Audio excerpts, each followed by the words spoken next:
2023年4月15号，京都迎来了今年最重要的艺术节日之一，为期1个月的第11届京都国际摄影艺术节。全球将近20位摄影师会在京都的百年建筑中乃至大街小巷展出自己的摄影作品，而观众可以跟着艺术节地图步行、骑自行车、坐巴士，从一个点前往下一个点。对于因为3年疫情没有去到日本的中国游客而言，更是一次观展与城市探索的双重体验。一条曾采访过的日本女性摄影大师石内都、高木由里子，在今年的艺术节上也都有精彩的作品。ロシードがフリーランスのフォトグラファー、僕はフリーランスの照明家で、2011年まで東京に住んでいて、東日本大震災っていう大きな地震を経験して、京都に移住して、でこのフェスティバルの準備を始めてたの。その準備にもう自分の少ない貯金を全部使い果たしちゃって、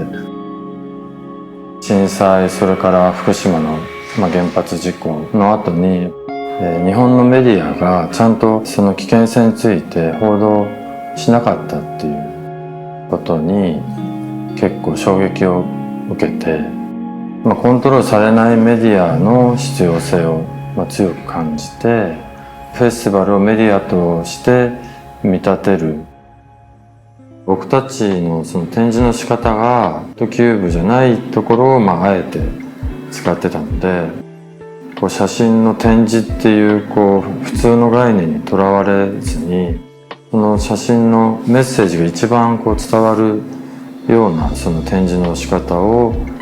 考える。女性摄影师石内都在日本摄影史上和荒木经惟、森山大道齐名。她和摄影师 Toyama Yuki 的作品在一栋有着280年历史的老宅中展出。たまたま彼女のこの 1,2 年の環境がね、おばあさんが亡くなったりお母さんが亡くなったりって、そういう状況の中で写真を撮って、でここはまずは展示するって決まっていたので、私のこの母の遺品はもう23年前の。その中で共通するテーマは要するに女3人の死なんですよ。非洲女性艺术家乔安娜的作品也很有趣。她拍摄了自己家乡阿比尚和京都2座城市中在农产品市场工作的人，并用彩线把这些肖像照两两缝制在一起，像幕布一样挂在了商店街的天顶，展开了一场跨地域、跨文化的对话。最初やっぱりすごく難しくって、やっぱり特にその西洋の写真家たちっていうのは、写真っていうのはちゃんとフレームに入れて、その白い壁にかけるっていうのがもう当たり前だし、例えばかなり低いところに作品を展示したいとかいうと、やっぱ西洋の写真家たちはそんな人の足に踏まれるような足元に作品を置かれるっていう感覚がやっぱり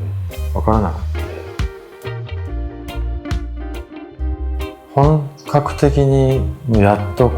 許してもらえたというか、来てもらえたのは5年目ぐらいですかね。で京都の方が何を一番気にしてるかっていうと、やっぱりクオリティというか、やっぱちゃんとしてる。新しい会場は1960年代、70年代、80年代のジャマイカ系移民がロンドンでの暮らしの写真を展示してるんですけど。The title of the work is called Colored Black. The reason for that is my parents' generation, we were called colored people. My generation, we were called black people. So the work is based on my photographs of me growing up as a young black person in Britain. All the images was taken in the East End of London, which was a black community.